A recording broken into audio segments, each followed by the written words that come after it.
এই সূরা তেলাওয়াত যারা করবে তাদের অনেক ফাজিলাত। এক নাম্বার ফাজিলাত হচ্ছে এই সূরাটা মানিআতুন মিন আযাবিল কবর। এই সূরা যারা তেলাওয়াত করবে তাদের কবরের আযাব হবে না। কবরে যাওয়া লাগবে কি লাগবে না?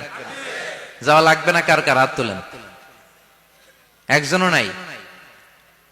সবাই কবরে যাবেন। একদিন মাটির ভেতরে হবে ঘরে মন আমার, কেন বান্ধ দালান ঘর? প্রাণ পাখি উড়ে যাবে পিঞ্জর ছেড়ে, ধরা ধামে সবই রবে তুমি যাবে চলে।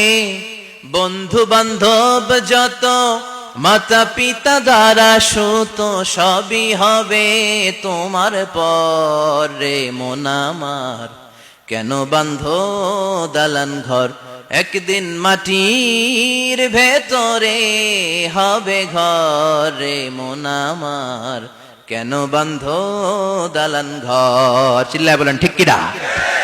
যাওয়া লাগবে, কেউ বাঁচতে পারবে না। দাদা চলে গেল, বাবা চলে গেল, মামা চলে গেল, আমারও যাওয়া লাগবে। সেলিব্রিটি চাই, আরো সম্পদের পাহাড় চাই। ব্যস্ত, আমরা মহা ব্যস্ত।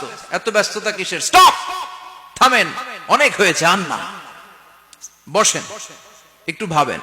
দাদা চলে গেল, বাবা চলে গেল, মামা চলে গেল, আমাকেও চলে যেতে হবে।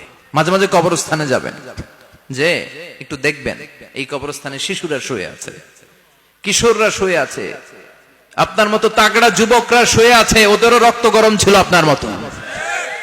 আজ ওরা নাই, সব শেষ, আপনাকেও যেতে হবে। এই কবরে আমাদেরকে যেতে